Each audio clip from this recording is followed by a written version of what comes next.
con una chica cuando fue adolescente, más bien joven, y curiosamente esa mujer se vino casando con Bram Stoker, el autor de, también irlandés, de Drácula, y eso originó que Oscar Wilde se fuera a Inglaterra, donde obviamente creció como gran escritor. Era un escritor muy escandaloso, pero a la vez les gustaba a la gente inglesa de esa época victoriana, porque obviamente criticaba mucho a la época victoriana.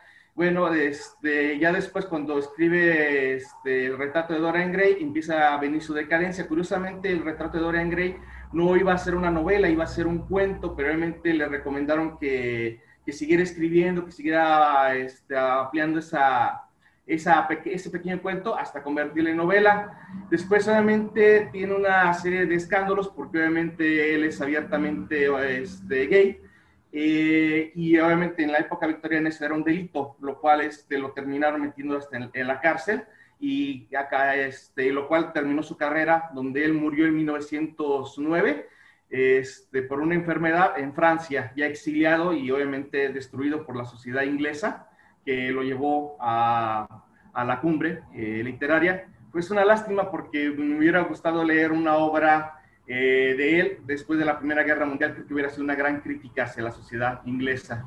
Bueno, a grandes rasgos fue su biografía. Así es, muy bien. ¿Alguien más que nos platique algún detalle de la biografía de Oscar? Yo, Adelante. igual yo estaba leyendo que, bueno, me voy a retomar un poquito más atrás, que en su tiempo de juventud pretendió una muchacha, que la cual se casó, pues como es mi compañero, con Bram Stoker. Igual él tuvo 2 hijos, después se casó, tuvo 2 hijos, y por su homosexualidad cayó con un hijo de un marqués de Queensberry, el cual lo acusó de sodomita y lo llevó a juicio. Sus amigos más cercanos a él le decían que pues no continuara con ese proceso porque él llevaba más de perder que el marqués. Entonces él pues siguió, y pues, efectivamente lo condenaron, y con el retrato de Dorian Gray sacaron de su libro algunas partes donde realmente pues encontraron que él era homosexual, y fue que también por eso lo condenaron 2 años de trabajos forzados. Y pues ya él salió y siguió con su relación con el muchacho, se llamaba Docy, algo así le decían. Y vivieron un tiempo juntos después de la cárcel, pero la familia del muchacho le decía que si seguía con esa relación, le iban a quitar lo que era el interés monetario. Y pues terminaron con la relación. Efectivamente, él muere pues solo en París. Adelante, Juanita, si te... Le digo yo que a mí lo más resaltante para mí él es que escribe con ese amor hacia la hermosura, hacia lo bello, y con el odio que tiene hacia la fealdad. Eso es lo que me hace más relevante a mí. Y pues sí, yo vi que como un escritor empieza a tener esa necesidad que él mismo dice de estar como conexiones, estarse adentrando en esta sociedad, pero pues también al mismo tiempo cómo es rechazado por su forma de pensar y de actuar, y en este caso pues de que él es gay. Entonces y también me llama la atención pues cómo ya fallece, o sea, él tanto que escribió, tanto que amó la belleza, y tan fea la forma de quedarse solo, pues ya en esta cuestión, ya cuando él muere. Y bueno, es todo lo que yo le quería comentar. Gracias. Gracias. Fíjate que eso que comentas de la belleza es importantísimo, es muy interesante. Ojalá que por ahí salga en la charla, en los comentarios, algo que nos puedan abundar sobre el tema. Porque si algo abunda, como dices, es esa crítica, es esa fijación, ese comentario, siempre a lo bello. Ahorita al principio, como que por llegar con las carreras, decía yo, se refleja en su obra las pláticas superficiales, pero superficiales a como lo decimos ahora, vanidosos y demás. Pero en el caso de Oscar, no habla sin conocimiento de causa, él habla porque tiene los fundamentos precisamente.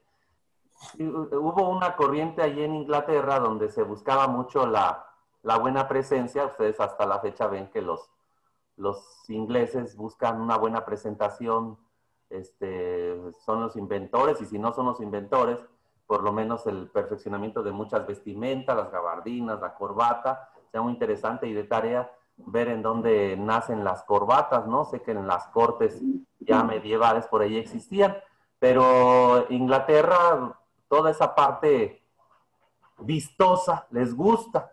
Y si traducimos a otras palabras, esta vistosidad le tendremos que llamar definitivamente la estética, y más en el caso de Oscar Wilde, donde él viene a dar esas charlas, hace un recorrido por Estados Unidos, hace un recorrido por Francia, dando conferencias de la estética.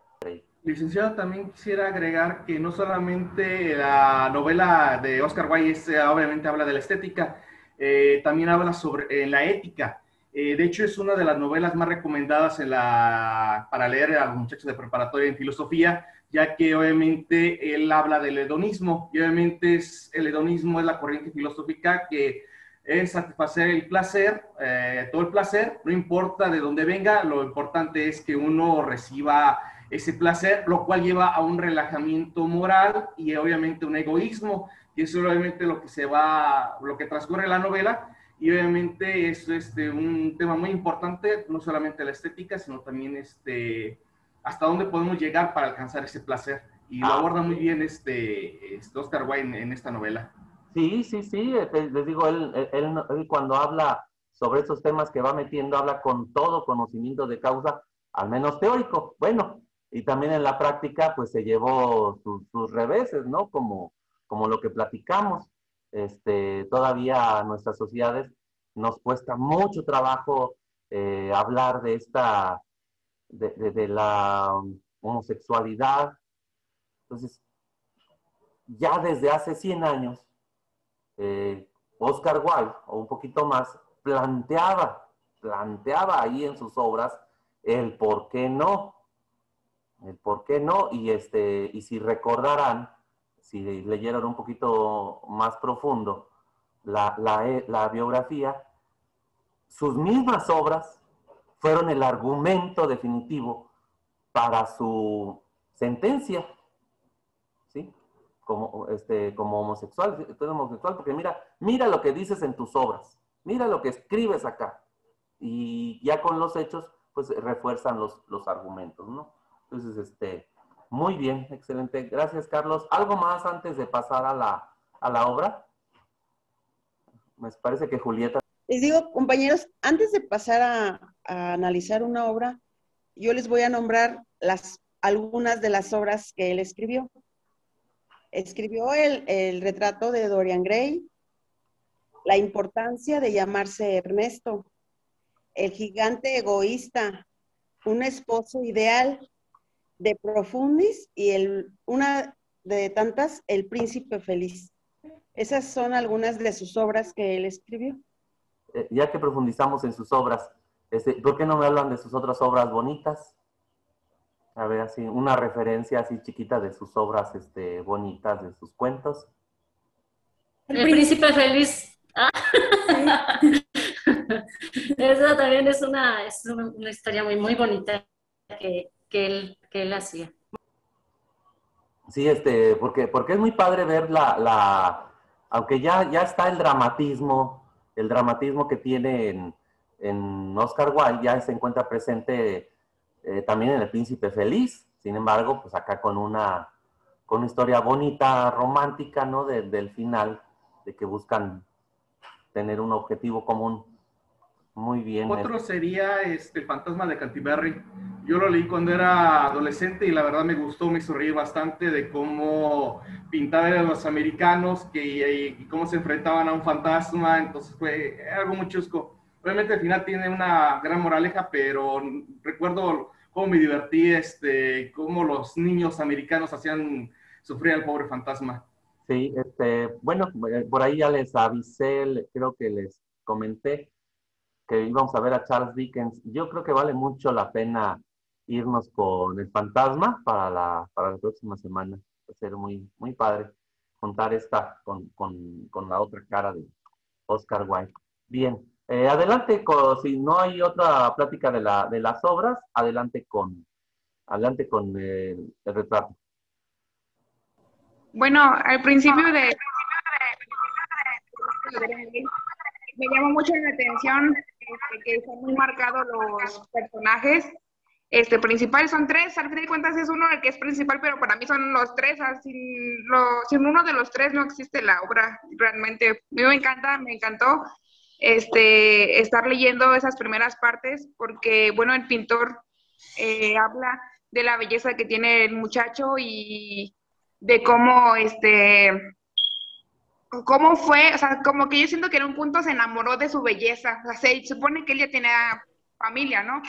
Pero se supone que ya en un punto de que lo estaba retratando y que convivía con él, le fascinaba, o sea, su vida era ya él, su vida era Dorian Gray porque era una persona que le hacía ver el arte de diferente modo y que nunca había encontrado una inspiración como esa, como la que le brindó en su momento a, al pintor.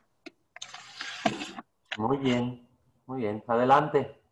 Bueno, el núcleo de la historia obviamente es la belleza y obviamente en este momento, como menciona la compañera, están reunidos el personaje Basil, que es el pintor, Lord Henry Wharton, que es una persona hedonista y que obviamente quiere conocer a este joven que cautivó al pintor y que de alguna manera funciona como el diablo en la novela de Fausto, porque es el que lo va a seducir, lo va a llevar a caer en los excesos. Y obviamente está Dorian Gray, que en un principio es un personaje humilde, es un personaje que no está corrompido, pero obviamente por influencia de Lord Henry le va a decir que él va a envejecer, que va a perder esa belleza juvenil y que obviamente va a hacerse viejo, se va a corromper. Y obviamente ahí es donde hace el deseo, donde quisiera conservarse joven como la pintura, y es donde pasa la parte central de la trama, que el cuadro empieza a envejecer mientras él se sigue conservando joven, y obviamente siendo un hedonista empieza a corromperse, y el cuadro refleja esa corrupción, mientras él sigue siendo bello durante muchos años. Y algo que me llama mucho la atención de esta novela es lo curioso que años antes, o más o menos por esas fechas, salió Dr. Jekyll y Mr. Hyde, que es algo parecido de la hipocresía victoriana, de una cosa es en la mañana y otra cosa es lo que somos en la noche. Esa temática me llama la atención de esta generación victoriana. Bueno, ese es más o menos mi aporte. ¿Alguien tiene algún comentario particular que en varias lecturas ha salido la época victoriana? Creo que es muy importante que por ahí le demos una entrada a esta época que nos va a hacer la referencia, que ya tiene un significado muy especial cuando los diferentes autores nos hablan de esta época victoriana. Por supuesto, en la historia, en la corte inglesa, este periodo marcado, en este reinado, nos da precisamente características particulares. Y como en la historia de la lectura igual se queda la pregunta, la época marcó a los escritores marcaron a la época, se influyeron mutuamente, y de qué manera se plasmó en su obra. Todas esas preguntas son muy importantes en la historia de la literatura, ¿verdad? Y son importantes en el sentido también, voy a hacer un anuncio para regresar a nuestro título de estas charlas, que decíamos la importancia de los clásicos. Y aquí quiero evitar una confusión que parece que yo mismo cometí la semana pasada al ya estar emocionado en el bla bla. Y les decía, la historia de la literatura de los clásicos. La historia de la literatura de los clásicos es allá en la época griega y romana, como una época de la historia de la literatura. Sin embargo, aquí estamos hablando de los libros clásicos, libros y escritores que por algunas características referentes y afectación a su época y a los lectores, pues hemos pasado a una categoría de clásicos. Hay unos parámetros, hay unas líneas, unos criterios que los diferentes escritores han recomendado para diferenciar a los escritores clásicos. Sin embargo, no hay una línea muy particular, muy aterrizada y formal. Entonces, nos estamos basando muchas veces a las referencias de otros mismos escritores, de otros mismos teóricos de la lectura, a decir, este ya es un clásico. Y bueno, en nuestra época, a veces se han confundido con los bestsellers, que el bestseller, como la palabra lo dice, son los libros de mayores ventas. ¿Sí? Eso se refiere a los libros de mayores ventas.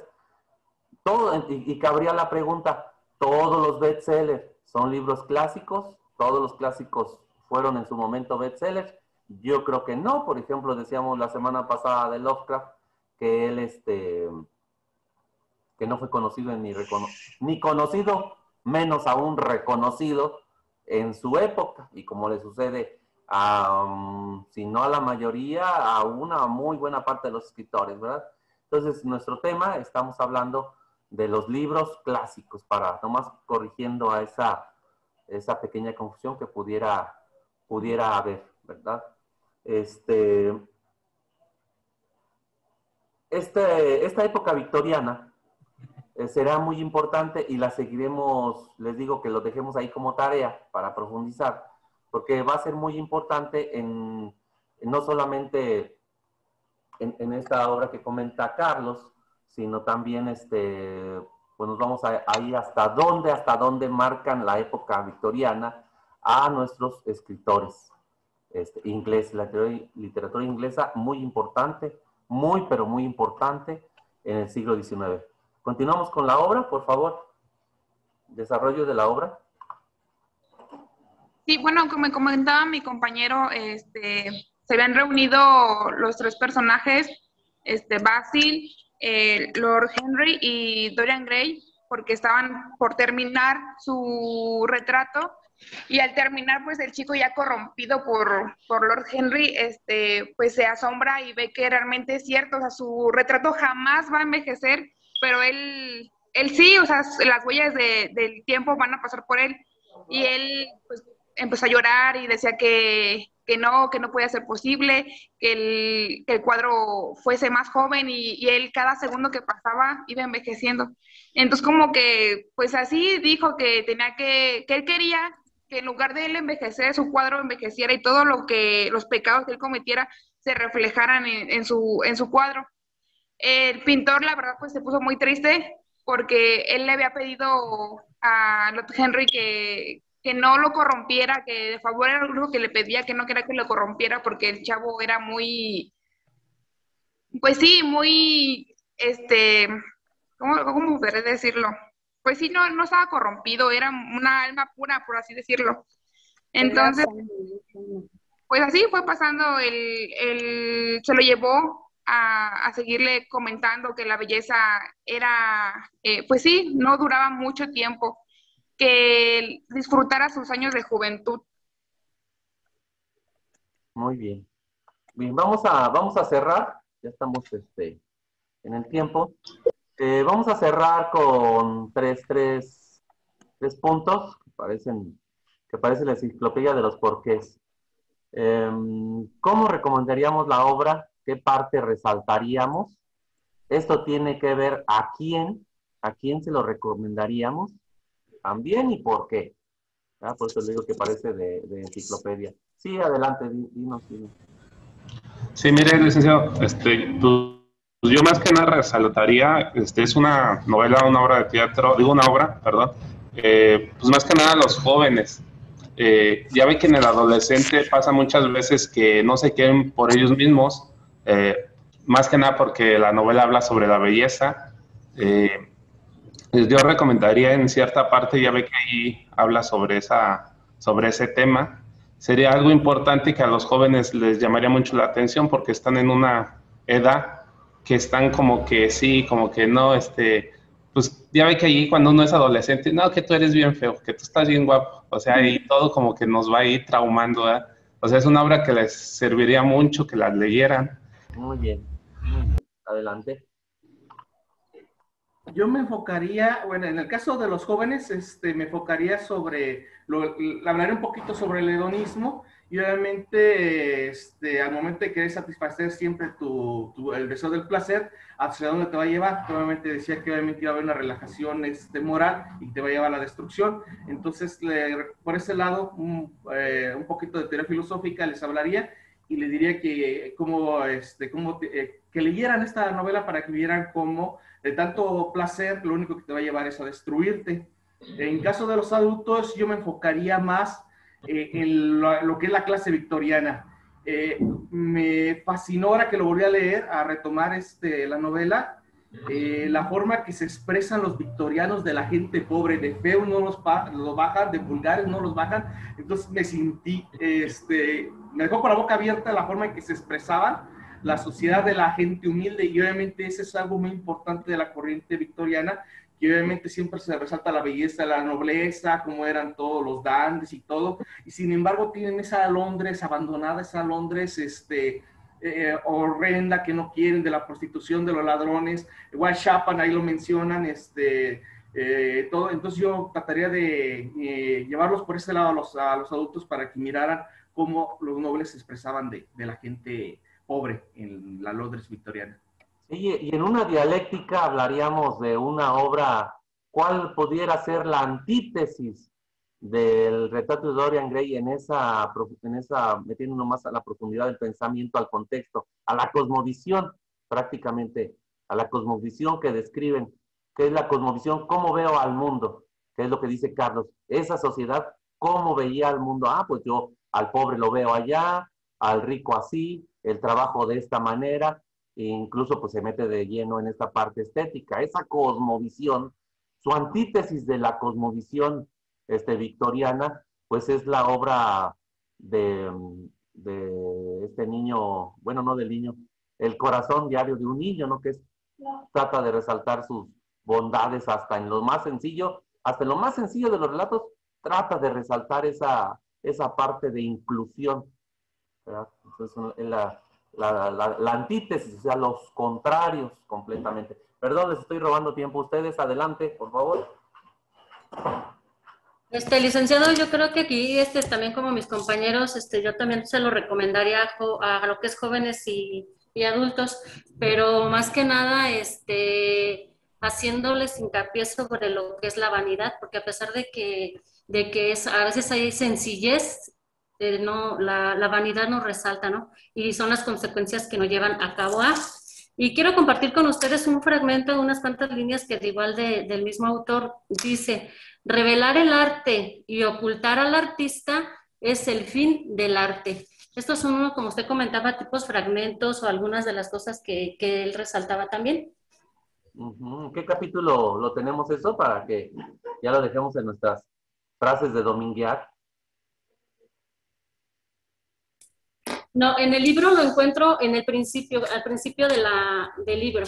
Tiene varios párrafos, fragmentos, varias formas de cómo él se expresaba acerca de. Un especialista en la apreciación del arte, un especialista en la teoría de la estética, Oscar Wilde. Bien, un comentario sobre el final, sobre el cierre de la obra, también para con eso cerramos. Un comentario sobre el final, sobre el cierre de la obra. Yo lo recomendaría, licenciado, precisamente con el final, a jóvenes o a los adultos, en donde les hablaría sobre a dónde nos llevan esos deseos que aparentemente satisfacen nuestras ambiciones y nuestros egos. Al final, cómo es peor que vivir una vida normal o común. Dentro de esta literatura gótica, esos misterios sobrenaturales, que nos llevan a vivir cosas sobrenaturales, esas explicaciones que aparentemente no sé, que se viven bien, ¿no? Mucha gente, pues en nuestra cultura se sigue mucha gente todavía cree en cosas de ese tipo de mágicas, entonces les entraría por ahí por esa situación de que cómo hay personas que todavía buscan obtener al precio que sea o llenar sus caprichos, sus deseos o sus ambiciones, pero al final creo que es lo más terrible porque nunca fue feliz. nunca pudo estar en paz él, y eso yo les diría a los lectores, a los usuarios. Muchísimas gracias a todos. Nos vemos la semana que entra. Buenas tardes.